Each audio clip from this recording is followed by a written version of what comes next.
జగన్మోహన్ రెడ్డి గారికి గుచ్చుకున్నట్టుగానే ఆవిడ మాట్లాడే పరిస్థితి. ఒకటి రాజకీయ వ్యభిచారం చేయడం, మరోవైపు నాన్న గుండెల్లో కత్తి దింపేవని ఆవిడ మాట్లాడటం, బీజేపీకి పొత్తులో ఎప్పుడో నువ్వు జాయిన్ అయిపోయావని మాట్లాడటం ఎలా సూచిస్తున్నాయి, ఏం సూచిస్తున్నాయి? ఆ బయట వింటారా ఒకసారి? మీరు అందరూ వచ్చారు కాబట్టి ఒకసారి వినండి, విన్నాక మీరు రెస్పాండ్ అయితే ప్లే చేయండి అమ్మా. అసలు నా కొడుకు ఇంకా రాజకీయాలలో అడుగే పెట్టలేదు. పెట్టకముందే వైసీపీ ఇంతలా రియాక్ట్ అవుతుంది అంటే ఇది భయమా బెదురా వాళ్ళకే తెలియాలి. కానీ రాజారెడ్డి అని నా కొడుకుకి నామకరణం చేసింది స్వయాన రాజశేఖర్ రెడ్డి గారు. వైసీపీ సైతాన్ సైన్యం ఎంత అరిచి గీ పెట్టినా నా కొడుకు పేరు వైఎస్ రాజారెడ్డే. ఎన్ని కుక్కలు మొరిగినా దీన్ని మార్చలేవు. నా కొడుకు పేరు రాజారెడ్డే, నా కొడుకు రాజశేఖర్ రెడ్డి వారసుడే. ఇప్పుడు వీళ్ళు చెప్తున్నది చంద్రబాబు గారు చెప్తే మార్ఫింగ్ చేశారు ఒక వీడియోని, నేను కూడా చూశాను, నా టీం కూడా పెట్టింది. మార్ఫ్ చేసిన వీడియోలో చంద్రబాబు గారు చెప్తే నా కొడుకు రాజకీయాలలో వస్తాడు అని నేను చెప్పినట్టు కష్టపడి మార్ఫింగ్ చేశారు.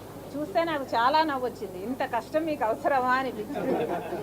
చంద్రబాబు గారు చెప్తే నా కొడుకుని రాజకీయాలలోకి తీసుకొస్తాను అని మీరు చెప్తున్నారే, మరి ఎవరి చెప్తే జగన్మోహన్ రెడ్డి గారు ఉపరాష్ట్రపతి ఎన్నికల్లో ఒక ఆర్ఎస్ఎస్ అభ్యర్థికి మద్దతు ఇచ్చారో వైసీపీ సమాధానం చెప్పాలి. ఇక మీకు ఐడియాలజీ ఎక్కడ మిగిలింది? మీ పార్టీకి ఒక అజెండా, ఒక జెండా అంటూ ఎక్కడ మిగిలింది? జగన్మోహన్ రెడ్డి గారు సమాధానం చెప్పాలి. అసలు జగన్మోహన్ రెడ్డి గారు చేస్తున్నది రాజకీయ వ్యభిచారం కాదా? ప్రజలను ఎందుకు మభ్యపెడుతున్నారు? మీరు కూడా అక్రమ పొత్తు పెట్టుకొని అదే బీజేపీ కూటమిలో చేరిపోలేదా? మీరు కూటమిలోనే ఉన్నారు. ఈరోజు మీకు అర్థమవుతుందో లేదో కానీ ప్రజలకు మాత్రం అర్థమవుతుంది. ఈరోజు బీజేపీలో ఒక తెలుగుదేశం, ఒక జనసేన మాత్రమే లేదు కూటమిలో. బీజేపీతో పాటు వైసీపీ కూడా ఉంది కూటమిలో. అఫీషియల్ గా వైసీపీ కూడా చేరిపోయింది. మరి ప్రజలను ఎందుకు మభ్యపెడుతున్నారో జనాలకు సమాధానం చెప్పాలి జగన్మోహన్ రెడ్డి గారు. నిజంగా మీకు దమ్ముంటే అవును మేము బీజేపీకి తోక పార్టీయే, తొత్తు పార్టీయే అని జగన్మోహన్ రెడ్డి గారు ఒప్పుకోవాలి. లేదు ఒప్పుకోలేను, నాకు ఆ ధైర్యం లేదు అంటే జగన్మోహన్ రెడ్డి గారు చేతి మీద బీజేపీ అని పచ్చబొట్టు వేయించుకోండి. అప్పుడు మీరు చెప్పకపోయినా మీరు చేయెత్తితే చాలు మీరు బీజేపీలో చేరిపోయారు అని ప్రజలకు క్లారిటీ అయినా ఉంటుంది. అసలు అరే పక్కన బీఆర్ఎస్ పార్టీ ఉంది, కనీసం వాళ్ళు ఎవరికీ ఓటేయకుండా అబ్స్టైన్ అయినా అయ్యారు. ఆ మాత్రం ఇంగితం కూడా లేకపోయింది వైసీపీకి. రాజశేఖర రెడ్డి గారి కొడుకు అయ్యుండి ఆర్ఎస్ఎస్ అభ్యర్థికి మద్దతు ఇచ్చారు అంటే ఎంత సిగ్గుచేటు. చరిత్రలో రాజశేఖర రెడ్డి గారి ఛాతిలో కత్తితో పొడిచిన వాళ్ళగా మిగిలిపోతారు జగన్మోహన్ రెడ్డి గారు. ఇదండి షర్మిలి గారు.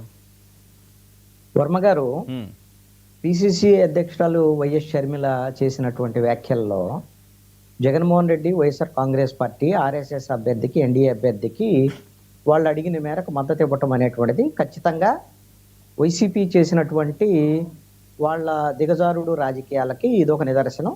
బీజేపీ ఎప్పటి నుంచో వైఎస్ఆర్ కాంగ్రెస్ పార్టీతో మిలాఖత్ అయి రాజకీయాలు చేస్తుంది. ఆంధ్రప్రదేశ్లో ఇప్పుడు షర్మిల చెప్పినట్టుగా వైసీపీ కూడా కూటమిలో చేరింది. ఎన్డీఏ కూటమిలో నలుగురు ఉన్నారు ఇప్పుడు ఆంధ్రప్రదేశ్లో. అధికార పక్షం, ప్రతిపక్షం మొత్తం కలిపితే బీజేపీ పక్షం. ఇది ఇంతవరకు వాస్తవం, దాంట్లో ఎటువంటి సందేహం లేదు. అయితే ఇప్పుడు జగన్మోహన్ రెడ్డి మీద విమర్శలు చేశారనో, లేకపోతే వైఎస్ఆర్ గుండెల్లో కత్తి దించారు, ఇలాంటి పరుషమైన మాటలు మాట్లాడారంటే ఇప్పుడేం కొత్తగా మాట్లాడేది ఆమె ఏం లేదు. వైఎస్ఆర్ కాంగ్రెస్ పార్టీ మీద విడిపోయిన తర్వాత జగన్మోహన్ రెడ్డి మీద మొన్న ఎన్నికల్లో 2024 ఎన్నికల్లో ఆవిడ కడప నుంచి పోటీ చేసిన తర్వాత వివేకానంద రెడ్డి హత్య గురించి కానివ్వండి, మిగతా విషయాలు కానివ్వండి, తెలుగుదేశము, జనసేన, బీజేపీ ఎట్లా విమర్శించదు అనుకోండి జగన్మోహన్ రెడ్డిని, వాళ్ళిద్దరికన్నా కూడా ఈవిడ తీవ్రమైన విమర్శలు చేశారు.